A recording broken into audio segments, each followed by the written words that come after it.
சரி, அப்ரூவல் போட்டு குளங்களை பூரா மூடி அடித்தது பஞ்சாயத்து போர்டு ஒன்று. இரண்டாவது கணக்கில் அப்ரூவல்களை போட்டு கிராம அதிகாரி தலையாரிகள் பூரா போட்டு மூணுனது 2.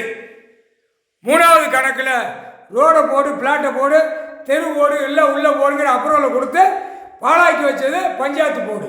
கணக்கு போட்டாச்சு. பார்வதி அம்மா கணக்கு கொடுக்க எத்தனையோ குளங்களை மூடி பாழாக்கி வச்சுருக்கான். ஒரு ஆதார கார்டில் அரை ஏக்கரில் வீடை கட்டியிருப்பான், 10 சென்டில் வீடை கட்டியிருப்பான். என்ன காரணம்னு கேள்வி கேட்காரு. ஏண்டா நீ படுத்து கொள்வதற்கு என்னடா இப்படி டாட்டாவில் அவன் ஏற்கனவே அவன் பொண்டாடி சொல்லுவான், ஏங்க பெரிய வீடை கட்டினாதே நம்ம சொந்தக்காரங்களாம் மதிப்பாங்க அப்படிம்பா. இவன் டைலர்ஸ் கல்லில் எல்லாம் போட்டு பதிச்சாத்தேன் நமக்கு சொந்தக்காரன் பூரா நம்மளை தூக்கி பார்ப்பாம்மா. வாடா வாடா அப்படின்ட்டார். புரியுதா? அதுக்கு தான் கணக்கு போடுறாரு. எல்லா வீடுகளும் செக் பண்ணுவார் பஞ்சாயத்து போர்டு. எந்தெந்த பஞ்சாயத்து போர்டில் உள்ள கணக்கு அப்ரூவல் வாங்கி வீடை கட்டியிருப்பான்ல, அந்த அப்ரூவலில் உள்ள சரிபார்க்கையில் தப்பு தண்டனமாக இருக்கையில் இடித்து தள்ளிடுவாங்க. முடிஞ்சு வச்சா இங்கே ஒரு அப்ரூவல் கொடுத்துருப்பான், அவன் வீடை கட்டின ஒரு மாதிரி இருக்கும், 10 மாடி ஃப்ளோரை கட்டியிருப்பான்.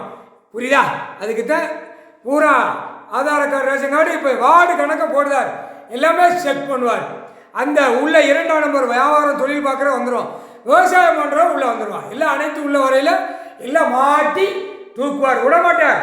ஆதார கார்டு, ரேஷன் கார்டு எல்லாம் படைக்கஞ்சு வேறு, ஆட்டி எடுக்கஞ்சு வேறா, அது வேறால் தான்டா முடியும், கடவுளால் தான் முடியும்.